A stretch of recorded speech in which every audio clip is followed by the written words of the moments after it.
तो आप लोगों को लग रहा होगा कि इस बार एग्ज़ाम में जो है हमें सिर्फ 180 क्वेश्चंस ही करने हैं, लेकिन मैं आपके लिए एक मिथ क्लियर कर दूं, आपको 200 क्वेश्चन दिए जाएंगे जिसमें से आपको 180 क्वेश्चंस करने हैं। तो हमें वो 20 क्वेश्चंस छोड़ने का भी ट्रिक आना चाहिए, ठीक है, इस बात का ध्यान रहे। तो आज के इस वीडियो में मैं आपसे डिस्कस कर रहा हूँ कि कैसे जो है आप अपने 20 क्वेश्चन को लीव करने का क्या तरीका होगा, आप उसको कैसे लीव करिएगा, आज के इस वीडियो में मैं आपसे डिस्कस कर रहा हूँ। तो और आज की इस वीडियो में मैं आपको ये भी बताऊँगा कि सेक्शन बी जो है एक डिसाइडिंग सेक्शन होगा इस बार, क्योंकि सभी बच्चे एग्ज़ाम देने के बाद, नीट का एग्ज़ाम इस साल देने के बाद जब वो घर आएंगे तो सभी बच्चे एक ही चीज़ बोलेंगे कि जो है पेपर बहुत लेंदी था। लेकिन पेपर जो है लेंदी होने का कारण इस साल ये एक ही होगा, क्योंकि जो है 200 क्वेश्चंस आएंगे और हमें से उसमें से 180 क्वेश्चन जो है सिलेक्ट करके हमें उसमें से अटेम्प्ट करना है, ठीक है। वो 20 क्वेश्चंस हमें कैसे छोड़ना है, इस चीज़ का हमें अच्छे से हमें स्ट्रेटेजिकली हमें प्रिपेयर करना पड़ेगा। मैं लास्ट में पेपर सॉल्व करके भी दिखाऊंगा एक कि कुछ चीज़ें जो हमें पेपर सॉल्व करते वक्त कुछ मार्किंग्स जो हमें ध्यान रखनी होती है, मैं एक पेपर आपको सॉल्व करके दिखाऊँगा कि कैसे जो है आप अपना टाइम सेव कर सकते हैं और वो 3 घंटे के ड्यूरेशन में आप 200 क्वेश्चन अटेम्प्ट करके उसमें से 180 क्वेश्चन अपने निकालिएगा, ठीक है। तो नमस्कार दोस्तों, मेरा नाम है Mohammad Nafees and I am currently pursuing my first year MBBS from Calcutta national medical college and hospital Kolkata. तो चलिए शुरू करते हैं। तो आज के इस वीडियो में मैं आपको ये बता रहा हूँ कि जो है कैसे आप 20 क्वेश्चंस को हमें किस तरह से छोड़ना है। तो देखिए, आप लोग कुछ चीज़ें समझ लीजिए। जैसे आप लोग जानते होंगे एक JEE मेंस का एग्ज़ाम होता है जिसमें इंजीनियरिंग में जिसके थ्रू एडमिशन होता है, ठीक है, NITs में एडमिशन होता है। तो उस एग्ज़ाम का क्या पैटर्न होता है कि 75 क्वेश्चंस करने होते हैं 3 घंटे में, ठीक है। अब नीट का क्या पैटर्न है, 200 क्वेश्चंस करने हैं 180 मिनट्स में। तो आप लोगों को एक चीज़ समझ में आ रही है कि जो है 75 क्वेश्चंस करने हैं जो है 180 मिनट्स में, ठीक है। और यहाँ पर भी क्या करना है, नीट में जो है 200 क्वेश्चंस करने हैं 180 मिनट्स में। तो ये 75 क्वेश्चंस JEE मेंस का, 200 क्वेश्चंस नीट का। तो आप लोगों को एक चीज़ समझ में आ रही होगी कि जो है 200 क्वेश्चन जब हमें 3 घंटे में करने को दिया जा रहा है तो हमारा पेपर का लेवल भी उसी तरह से आएगा। पेपर का लेवल ज़्यादा नहीं होगा। पेपर का लेवल क्या होगा मैं आपको बता दूँ, पेपर जो है बिल्कुल नीट 2018, 2019 और 2020 के पेपर का रेप्लिका होगा। लेवल इसके अलावा ना बढ़ेगा ना गिरेगा, ठीक है। पेपर का लेवल यही आएगा, ठीक है। तो इस बात का ध्यान रहे कि पेपर का लेवल इस बार ज़्यादा नहीं आएगा। पेपर जो है बिल्कुल एक मॉडरेट लेवल का पेपर होगा, ईजी टू मॉडरेट लेवल का पेपर होगा। तो मैंने आपको पेपर भी प्रेडिक्ट कर दिया एग्जाम के पहले, ठीक है। सबसे बड़ी इशू इस बार यही होगी कि टाइम मैनेजमेंट आपको कैसे करना है। आपको इस चीज़ का पेपर में सबसे ज़्यादा ध्यान देना है इस बार के, ठीक है। टाइम मैनेजमेंट का सबसे ज़्यादा इशू आएगा, क्योंकि जो है सेक्शन बी जो है एक डिसाइडिंग सेक्शन होगा इस बार के पेपर में, और हमें उस सेक्शन बी को स्ट्रेटेजिकली अच्छे से करना है। मैं आपको कुछ चीज़ें बताऊँगा OMR में जिनका आपको ध्यान रखना है सेक्शन बी करते वक्त। अच्छा, पहले मैं सेक्शन ए के बारे में कुछ चीज़ें बता दूँ। सेक्शन ए आपको एग्जाम में सबसे पहले करना है, ठीक है। सेक्शन ए जो है आपको एग्जाम में जो है सबसे पहले करना है। तो सेक्शन ए का क्या है कि फिजिक्स में जो है 35, केमिस्ट्री में 35 और बायोलॉजी में भी उसी तरह क्वेश्चंस रहेंगे, ठीक है। 70 क्वेश्चंस बायोलॉजी में भी रहेंगे, ठीक है। तो पहले आपको सेक्शन ए करना है, उसके बाद सेक्शन बी करना है। दोनों को साथ में मिक्स नहीं करना है। पहले सेक्शन ए किया, फिर OMR भर लिया, फिर सेक्शन बी किया, फिर OMR भर लिया। आपने तो लेटेस्ट OMR देख ही लिया होगा, मैंने उस पर वीडियो बनाया था।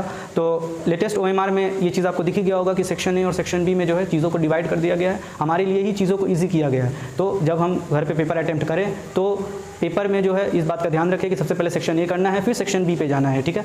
अब सेक्शन बी मैं आपको थोड़ी देर में सॉल्व करके दिखाऊंगा OMR में कि कैसे आपको सेक्शन बी को किस तरह से अप्रोच करना है, ठीक है, जिससे कि आपसे कम से कम गलतियाँ हों। एक बात जो है नीट के एग्जाम में इस साल का आपको ध्यान रहे, वो ये है कि जो है इस बार का एग्जाम जो है पूरा का पूरा स्पीड का गेम होगा, ठीक है। जिसने स्पीड के साथ पेपर किया और एक्यूरेसी रखी उसका ही इस बार सिलेक्शन होगा, ठीक है। इस बार जो है बहुत अच्छे बच्चे भी ऐसे रहेंगे जिनको सब कुछ आ रहा होगा, लेकिन टाइम मैनेजमेंट इशू होने की वजह से एग्जाम में उनका जो है पेपर छूट रहा होगा। तो इस बात का ध्यान रहे कि आपको पेपर जो है सही तरीके से करने का स्ट्रैटेजी जो है पता होना चाहिए। तो आइए मैं आपको ले चलता हूँ अपने स्क्रीन पर और आपको बताता हूँ कि कैसे जो है हमें सबसे पहले सेक्शन बी का OMR के बारे में, कि कैसे जो है हमें सेक्शन बी के OMR में चीज़ों को अच्छे तरीके से करना है ताकि हमसे गलतियाँ कम से कम हो सेक्शन बी में। तो चलिए आइए मेरे स्क्रीन पर आ गए हैं, ठीक है। तो यहाँ पर आप देख ही सकते हैं कि OMR को डिवाइड किया गया है सेक्शन ए और सेक्शन बी में। ये वही OMR है जो नीट का ऑफिशियल साइट में आया था, ठीक है। पहले मैं सेक्शन ए के बारे में कुछ चीज़ें बता दूँ आपको, ठीक है। सेक्शन ए पहले मैं आपको चीज़ें कुछ क्लियर कर दूँ। सबसे पहले हम बायोलॉजी पे आएंगे, ठीक है। हमारा एक नॉर्मल बच्चे का यही स्ट्रेटेजी होता है, पहले वो बायोलॉजी करता है, फिर केमिस्ट्री करता है, फिर फिजिक्स करता है, ठीक है। आप केमिस्ट्री और फिजिक्स में भी शफल कर सकते हैं, आपको जैसे सूट करता है, आप जैसे पेपर प्रैक्टिस करते हैं, ठीक है। बायोलॉजी में क्वेश्चन नंबर 101 to 135 जो है आपको करना है। ये है आपका बॉटनी का क्वेश्चन। फिर उसके बाद जूलॉजी का क्वेश्चन है 151 to 185, ये आपका जूलॉजी का क्वेश्चन है, ठीक है। 151 to 185 ये जूलॉजी का क्वेश्चन है, इसको आपको करना है सबसे पहले। वो बायोलॉजी किया सेक्शन ए का, OMR भर लिया। केमिस्ट्री किया सेक्शन ए का, OMR भर लिया। फिजिक्स किया सेक्शन ए का, OMR भर लिया, ठीक है। उसके बाद इससे क्या होगा कि आपका सेक्शन ए पूरा का पूरा कंप्लीट हो जाएगा अच्छी तरीके से। आपका सेक्शन ए जो है अच्छे तरीके से कंप्लीट हो जाएगा, और सेक्शन ए कंप्लीट जैसे ही हो जाएगा उसके बाद आप सेक्शन बी पे सीधा मूव ऑन कर जाइएगा। तो सेक्शन बी करते वक्त हमें कुछ चीज़ें ध्यान रखनी है, जो मैं आपको बोल रहा था कि मैं इस वीडियो में आपको बताऊंगा कि सेक्शन बी करते वक्त कुछ चीज़ें आपको ध्यान रखनी है। तो सबसे पहले मैं आता हूँ बायोलॉजी के सेक्शन पे, ठीक है। तो बायोलॉजी में जो बॉटनी वाला सेक्शन है वो है question number 136 to question number 150। ये हमारा कौन सा सेक्शन है? ये हमारा बॉटनी वाला सेक्शन है। होपफुली ये बॉटनी का सेक्शन होगा। और question number 186 to question number 200 ये हमारा होपफुली जो है जूलॉजी का सेक्शन होगा, ठीक है। तो इसमें से हमें क्या, ये हमें जो 30 क्वेश्चंस का ये जो सेक्शन है इसमें से हमें जो है पूरे के पूरे 20 क्वेश्चंस करने हैं, ठीक है। मतलब ये हर सेक्शन में से हमें 15 क्वेश्चंस में से हमें 10 क्वेश्चंस ही करना है, ठीक है। ये 15 क्वेश्चंस का है, तो इसमें से ये पूरे 15 में से हमें सिर्फ और सिर्फ 10 क्वेश्चन ही करने हैं अपने चॉइस के, ठीक है। उसके बाद ये 15 क्वेश्चंस जो 186 टू 200 है, इसमें से भी हमें अपने चॉइस के जो है ही सिर्फ क्वेश्चंस करने हैं, ठीक है ना। इसमें से जो है सिर्फ 10 क्वेश्चंस आउट ऑफ 15 क्वेश्चंस हमें अपने चॉइस के करने हैं, ठीक है। अब यहाँ पर बायोलॉजी ही करने के वक्त हमें किस चीज़ का ध्यान रखना है? सबसे पहली चीज़ का ध्यान रखना है कि देखिए, आपको तो जो है 10 क्वेश्चन से सिर्फ एक्स्ट्रा करना पड़ रहा है। लास्ट ईयर के पेपर से आपको सिर्फ 10 क्वेश्चन एक्स्ट्रा करना पड़ रहा है बायोलॉजी में, ठीक है। और आपको उन 10 क्वेश्चंस में से जो है आपको जो सिर्फ 10 क्वेश्चंस एक्स्ट्रा करना पड़ रहा है, ठीक है। और उन 10 क्वेश्चंस के लिए आपको 20 क्वेश्चंस के गो थ्रू होना पड़ रहा है। जो एक्स्ट्रा 10 क्वेश्चंस है, देखिए एक चीज़ होता है बायोलॉजी में जो हम थ्योरेटिकल पार्ट होता है तो हम जल्दी से कर लेते हैं। तो बायोलॉजी में हमारी यही स्ट्रैटेजी रहेगी कि 136 से हम स्टार्ट करेंगे, और जैसे जैसे क्वेश्चंस हमारे अटेम्प्ट होते जाए वैसे वैसे हम अटेम्प्ट करते चले जाएंगे, ठीक है। जैसे ही हम देखेंगे कि हमारा 10th का एक सेक्शन, ये जो 136 टू 150 का सेक्शन है, इसमें जैसे ही हमारा 10 आउट ऑफ 15 वाली लिमिट जैसे ही रीच हो जा रही है, अगर हमसे वो हम 150 तक नहीं पहुँचे और हमारी 10 वाली लिमिट एक्सीड, मतलब 10 क्वेश्चंस की लिमिट जो है वो हो चुकी है, हमने 10 क्वेश्चन कर लिए हैं, मान के चलिए, जैसे मानिए आपने 136 से 145 पूरा कर लिया, 136 से 145 आपको सारे आ रहे थे, कोई बात नहीं, आपने कर लिया। उसके बाद आप एक बार जल्दी से ये गो थ्रू हो जाइए 146 टू 150, और एक बार अपने 136 टू 145 में जो आपने क्वेश्चंस किया है उनको एक बार आप चेक कर लीजिए कि कहीं उसमें से कोई ऐसा क्वेश्चन तो नहीं है जो मुझे थोड़ा सा डाउट हो रहा है कि ये गलत भी हो सकता है, सही भी हो सकता है, तो आप इधर से क्वेश्चन पिक कर सकते हैं, ठीक है। तो ये चीज़ आप बायो में करिएगा 136 टू 150, ये जो बॉटनी का सेक्शन है आप उसमें भी करिएगा, और ये जो 186 टू 200 क्वेश्चंस का जो सेक्शन है आप ये चीज़ उसमें भी उसी तरह करिएगा, ठीक है। आप यहाँ से करते जाइएगा 186 से 187, 188, 189 आप करते जाइएगा, जो होगा आप करते जाइएगा। उसके बाद एट द एंड आपको ध्यान रखना है कि 10 क्वेश्चन ही हो। अच्छा, एक और बात मैं बता दूँ सेक्शन बी के रिगार्डिंग, ये जो 136 टू 150 का सेक्शन है इसमें 15 क्वेश्चन है। ये हर सेक्शन के लिए बात है, केमिस्ट्री के लिए भी सेम है, केमिस्ट्री का जो सेक्शन बी है उसके लिए भी सेम है, फिजिक्स का जो सेक्शन बी है ये चीज़ उसके लिए भी सेम है, और जो बॉटनी और जूलॉजी का जो सेक्शन बी है ये उसके लिए भी सेम है। क्या सेम है कि 15 में से जो फर्स्ट 10 क्वेश्चंस जो हमने किया होगा, ठीक है, जो first 10 questions out of 15 questions इस सेक्शन में जो हमने किया होगा, हमारा जो OMR होगा, जो मशीन होगा, वो वही सिर्फ पिक करेगा, ध्यान रहे इस बात का, ठीक है। तो लेकिन अगर आपने ऐसा कर दिया कि आपने 15 के 15 कर दिए, तो इससे क्या होगा कि आपका पेपर कैंसिल वगैरह कुछ नहीं होगा, बस ये होगा कि OMR से पहले 10 ले लेगा। तो ध्यान रखिए, आपको ज़्यादा क्वेश्चन करने के ज़्यादा नंबर तो मिल नहीं रहे हैं, तो ज़्यादा क्वेश्चन करने की क्या ज़रूरत है, क्योंकि टाइम तो लग रहा है ना। तो उसके बाद हम नेक्स्ट आते हैं अपने केमिस्ट्री वाले सेक्शन पे। तो देखिए, केमिस्ट्री वाला जो सेक्शन भी है वो क्वेश्चन नंबर होगा 86 टू 100 नंबर क्वेश्चन ये सेक्शन बी में जाएगा, ठीक है। तो केमिस्ट्री भी थोड़ा बहुत थ्योरेटिकल साइड रहता है, इनऑर्गेनिक ऑर्गेनिक थोड़ा थ्योरेटिकल साइड रहते हैं, फिजिकल में थोड़ा बहुत कैलकुलेटिव अगर क्वेश्चन हो तो आप उस समय उसको स्किप करिए, नेक्स्ट क्वेश्चन पे मूव ऑन करिए। कहीं वो कोई स्मॉल क्वेश्चन, कोई छोटा क्वेश्चन कहीं आपका वेट नहीं कर रहा है ना, आप एक बार ये पूरे क्वेश्चन 86 टू 100 को गो थ्रू हो जाइए, करते जाइए, जो आ रहा है करिए, जो नहीं आ रहा है उस पर आप सर्कल लगा करके आगे बढ़िए, ठीक है। इस तरह से आप 15 आउट ऑफ 15 क्वेश्चंस आप 10 क्वेश्चंस अटेम्प्ट करिए, इसमें से जो आपको सही से आ रहा है। आपको किसी क्वेश्चन पे रुकना नहीं है, जैसे आपसे 90 नंबर क्वेश्चन नहीं हो रहा है, आप लग गए कि नहीं हमको करना ही है 90 नंबर क्वेश्चन, ये सभी क्वेश्चन के 4 मार्क्स ही मिल रहे हैं आपको, सभी क्वेश्चन का +4 ही मिलेगा, ठीक है। तो आपको किसी क्वेश्चन को ये पे नहीं लेना है कि नहीं मुझे क्वेश्चन करना ही करना है, आप मूव ऑन करिए, आपके पास चॉइस है तो आप उसको यूज़ करिए, आप अपने चॉइसेस को यूज़ करिए ताकि आप एग्जाम में अपनी स्पीड को मेंटेन रख सकें। एक बात ध्यान रखिएगा, केमिस्ट्री के किसी भी क्वेश्चन में 45 सेकंड से ज़्यादा उस क्वेश्चन को नहीं देना है। अगर वो क्वेश्चन नहीं हो रहा है, पढ़ के नहीं समझ में आए, दूसरी बार पढ़िए, तीसरी बार में उसको उस टाइम के लिए लीव कर देना है। सेकंड राउंड में जब आएंगे तो उस क्वेश्चन को अटेम्प्ट कर सकते हैं। अब हम आप बता देते हैं फिजिक्स के बारे में कि क्या है। फिजिक्स में 36 टू 50 वाला जो हमारा सेक्शन है, question number 36 to question number 50, ये हमारे फिजिक्स का जो है ये सेक्शन बी कहलाता है। जो नीट का पेपर होगा उसमें सेक्शन बी कहलाएगा, नीट 2021 के पेपर में, ठीक है। 36 question number 36 to question number 50। तो अब देखिए, सबसे ज़्यादा टाइम का इशू ये इस वाले सेक्शन में ही होगा, ये 36 टू 50 वाले सेक्शन में ही सबसे ज़्यादा जो है टाइम का इशू होगा। तो हम किस बात का ध्यान रख सकते हैं? हम एक बात का ध्यान रख सकते हैं इस सेक्शन में, वो ये है कि हम सबसे पहले देख लें कि कौन से क्वेश्चंस थोड़े लेंदी लग रहे हैं, ठीक है। जो क्वेश्चंस लेंदी लगे, जैसे 37 क्वेश्चन बहुत लेंदी लग रहा है मुझे, पढ़ के ही समझ में आ जाता है कि क्वेश्चन थोड़ा सा लेंदी जाएगा, तो आप जल्दी से नेक्स्ट क्वेश्चन पे स्किप कर जाइए, ठीक है ना। जैसे ही आपको लगे क्वेश्चन पढ़ के फिजिक्स में कि थोड़ा लेंदी जाएगा, थोड़ा कैलकुलेशन ज़्यादा है, तो जल्दी से नेक्स्ट क्वेश्चन पे स्किप कर जाइए, ठीक है। क्योंकि आपके पास 5 क्वेश्चन लीव करने का ऑप्शन है, आप पहले सारे क्वेश्चन एक बार देख लीजिए, जल्दी से गो थ्रू हो जाइए, और फिर जो क्वेश्चन हो रहे जल्दी जल्दी उसको आपको कर देना है। ध्यान रखना है कैलकुलेशन मिस्टेक ना हो। तो अगर आप ऐसे सेक्शन बी को करिएगा तो आपको जो है टाइम का जो है सही यूटिलाइजेशन होगा और आपका फालतू में कहीं पर भी किसी क्वेश्चन में टाइम वेस्ट ना होगा, ठीक है ना, आपका किसी भी क्वेश्चन में टाइम वेस्ट जो है नहीं होगा, ठीक है। और ऐसे क्वेश्चन करिएगा तो आपको पेपर लेंदी भी नहीं लगेगा।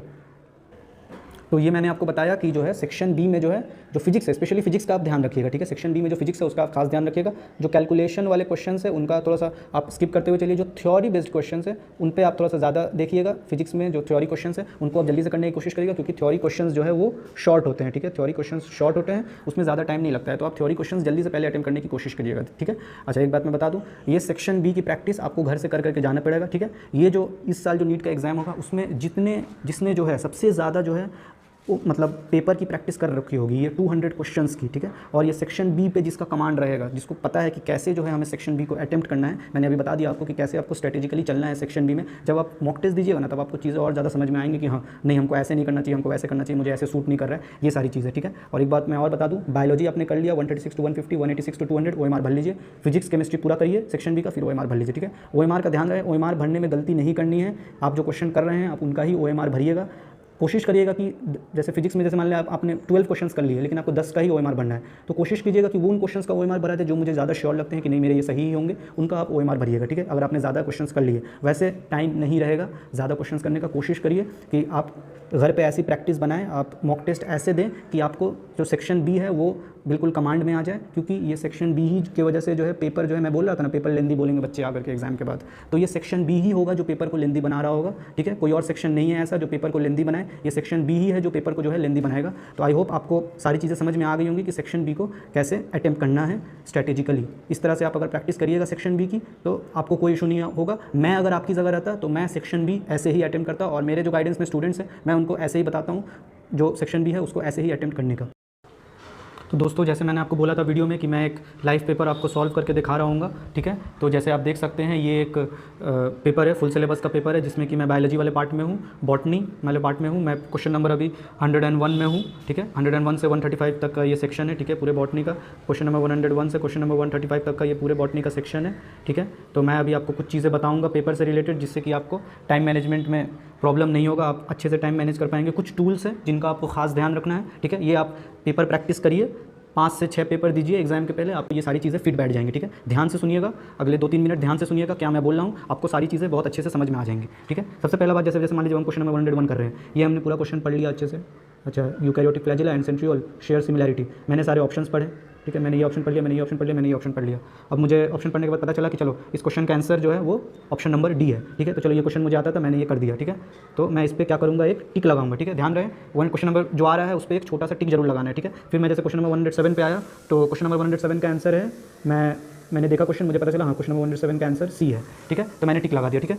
अब फिर मैं आया क्वेश्चन नंबर 108 पे, तो क्वेश्चन नंबर 108 मुझे थोड़ा सा डाइसी लग रहा है, मतलब मुझे ऐसा लग रहा है कि मुझे ये अभी समझ में नहीं आ रहा है। मैंने पढ़ा, मैंने 15-20 सेकंड दिया, मुझे पढ़ करके ऑप्शन पढ़ करके कुछ नहीं समझ में आया, ठीक है। क्वेश्चन नंबर 108 मुझे पढ़ करके कुछ नहीं समझ में आया। तो आपको ये अपना एक टूल बनाना है कि जो जहाँ मुझे समझ में नहीं आए, और हाँ उसको मुझे रिविजिट जरूर करना है बाद में, मतलब बाद में जब मेरे पेपर पूरा हो जाए तो मैं एक बार इस क्वेश्चन को रिविजिट करना चाहता हूँ। तो जल्दी से बिना ज़्यादा टाइम वेस्ट किए 20 सेकंड के अंदर में उस क्वेश्चन पे एक सर्कल लगा दीजिए, ठीक है। तो सर्कल का हमारे पेपर में क्या मतलब होगा कि हमें ये अभी समझ में नहीं आ रहा है, लेकिन हम थोड़ा सा टाइम देंगे तो शायद ये हो जाए, ठीक है। फिर मैं आगे बढ़ा पेपर में, फिर मुझे क्वेश्चन नंबर 110 मिला। क्वेश्चन नंबर 110 भी मुझे ऐसा ही लग रहा है कि चलो अभी तो समझ में नहीं आ रहा है, बाद में इसको देखते हैं। तो इस पर भी एक सर्कल लगा दिया, ठीक है। तो सर्कल का मतलब ये है, ठीक है। उसके बाद जैसे 102 हो गया, 103 हो गया, तो ऐसे आप इन पे टिक लगाते जाइए, ठीक है। जो आपसे हो जा रहा है उन पे आप आराम से टिक लगाते जाइए। अब मैं आया क्वेश्चन नंबर 105 पर। अब मैं जब क्वेश्चन नंबर 105 पर आया तो क्या हुआ कि जो है क्वेश्चन नंबर 105 पे जो है मेरा ये क्वेश्चन जो है मुझे समझ में नहीं आ रहा है, मतलब ये लग रहा है कि एनसीईआरटी में ये क्वेश्चन जो है नहीं दिया हुआ है। वैसे ये क्वेश्चन एनसीईआरटी का है 105, मैं बस बताने के लिए समझा रहा हूँ कि क्वेश्चन नंबर 105 जो है ये क्वेश्चन मुझे लग रहा है मैंने ये शायद नहीं पढ़ा है कहीं।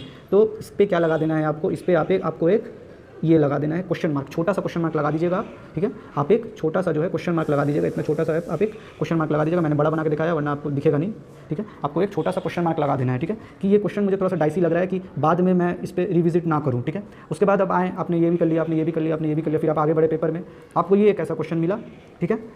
आपको चलिए जैसे 120 नंबर एक क्वेश्चन मिला कि यार ये तो मतलब एनसीईआरटी का क्वेश्चन है ही नहीं, ये तो कहीं कहीं तक एनसीईआरटी में नहीं दिया हुआ है, और आपको लग रहा है कि हाँ ये आउट ऑफ सिलेबस है, ये है आउट ऑफ सिलेबस क्वेश्चन, आपको एग्जाम में ये समझ में आ गया कि नहीं आउट ऑफ सिलेबस है, ये मेरे से अभी भी नहीं हो रहा है, ये मेरे से बाद में भी नहीं होगा, सीधा बिना ज़्यादा कुछ सोचे क्वेश्चन पे क्रॉस लगा दीजिए। ठीक है, तो मैंने अभी तक 2-3 चीज़ें आपको बताई। सबसे पहला चीज़ टिक लगाना कब है, ठीक है, उसके बाद मैंने आपको बताया सर्कल कब लगाना है, मैंने आपको बताया क्वेश्चन मार्क कब लगाना है, और मैंने आपको बताया क्रॉस कब लगाना है। ठीक है, टिक जो क्वेश्चन हो गया उसके क्वेश्चन पे भी टिक, उसके आंसर पे भी टिक, जो क्वेश्चन मुझे लग रहा है कि मुझसे बाद में ज़रूरी हो जाएगा, अभी मेरा दिमाग नहीं चल रहा है, ऐसा होता है एग्जाम में, तो उस पर कर देना है सर्कल। ठीक है, उस पर सर्कल कर देना है। ठीक है, उसके बाद ये है क्वेश्चन मार्क उन क्वेश्चन पे जो कि मतलब मुझे बिल्कुल समझ ही में नहीं आ रहा है कि हाँ ये इसमें क्या होगा क्या नहीं होगा, क्वेश्चन मुझे बिल्कुल नहीं समझ में आ रहा है, और क्रॉस उस क्वेश्चन पे लगाना है जो आउट ऑफ सिलेबस है। आप देखिए आउट ऑफ सिलेबस कुछ डायरेक्टली फैक्ट पूछ दिया जाता है, जैसे इकोलॉजी में कुछ डायरेक्टली फैक्ट पूछ दिया गया, ठीक है, जेनेटिक्स का कोई क्वेश्चन है, कुछ डायरेक्टली एनिमल से रिलेटेड कुछ डायरेक्टली फैक्ट्स पूछ लिया गया है, तो वहाँ पर क्या होता है ना, वहाँ पर ये होता है कि हमें बिल्कुल ही नहीं समझ में आ रहा होता है कि इसको क्या करना है क्या नहीं करना है, ये हमें बिल्कुल नहीं समझ में आ रहा होता है। तो उस केस में आपको क्या करना है, आपको इस बात का ध्यान रखना है कि आप क्रॉस लगा दीजिए उस क्वेश्चन पे। इस चीज़ की आपको घर पे प्रैक्टिस करने की ज़रूरत है। अगर आप घर पे प्रैक्टिस नहीं करिएगा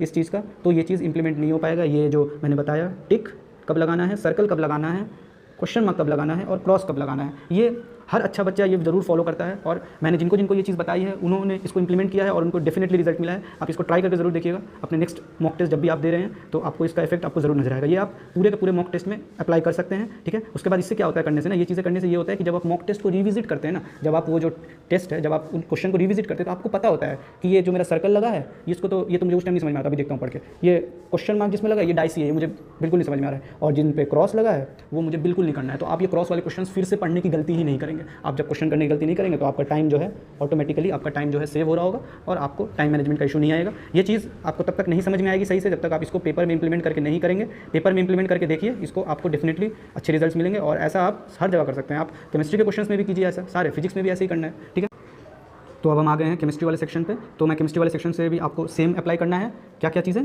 टिक, question mark, circle and cross, इस चीज़ को आपको इसमें भी प्रैक्टिस करना है। ठीक है, इस चीज़ को आपको केमिस्ट्री में भी प्रैक्टिस करना है। जैसे क्वेश्चन नंबर 83 जो है, ये मुझे थोड़ा सा लग रहा है कि मुझे अभी मैंने तो ये क्वेश्चन किया, ऐसा क्वेश्चन किया हुआ है तो ये मुझे अभी समझ में ऐसे नहीं आ रहा है, इसमें मैं सर्कल लगा दूंगा। ठीक है, उसके बाद फिर मैंने क्वेश्चन देखा, अच्छा ये lone pair of electron in I3 minus, question number 84, ये तो मुझे बिल्कुल ही आता है तो मैंने इस पर टिक लगा दिया, मुझे आता है, मैंने इस पर ऑप्शन पे भी इस पर टिक लगा दूंगा। अब जैसे ये क्वेश्चन है, ये degree of dissociation question number 79, यहाँ पर मुझे समझ में आ रहा है कि अरे ये तो थोड़ा सा डाइसी क्वेश्चन लग रहा है, कैसे क्या होगा, तो यहाँ पर मैंने क्वेश्चन मार्क लगा दिया। ठीक है, और जैसे अब कोई क्वेश्चन ले लेते हैं, उसको आउट ऑफ सिलेबस बना देते हैं। जैसे हमारा इधर आइए आप, जैसे ये वाला क्वेश्चन ले लेते हैं, क्वेश्चन नंबर 88, वैसे तो ये आउट ऑफ सिलेबस नहीं है लेकिन मानते हैं इसको आउट ऑफ सिलेबस है, तो इसको आपको क्या करना है, एग्जाम में एक क्रॉस लगा देना है, और कोशिश करिए थोड़ा सा बड़ा क्रॉस लगाइए। ठीक है ना, वरना दिखेगा ही नहीं, आपको ही नहीं दिखेगा तो एग्जाम में क्या होगा। ठीक है, और एक और चीज़ का ध्यान रखिएगा, एग्जाम में ब्लैक पेन का ही प्रैक्टिस करिएगा रूम पे। ठीक है, क्योंकि क्या होता है ना कि हमारा जो ये होता है, जो पेपर होता है वो ब्लैक होता है। ठीक है, हमारा जो पेपर होता है वो ब्लैक होता है, मतलब ब्लैक एंड व्हाइट में प्रिंटेड आता है। तो ब्लैक से क्या होता है ना, ये देखिए यहाँ पर जैसे मान लीजिए टिक लगाइएगा ना तो ये ज़्यादा समझ में नहीं आएगा। यहाँ पर जैसे आप सर्कल करिएगा ना तो ये चीज़ ज़्यादा समझ में नहीं आएगी।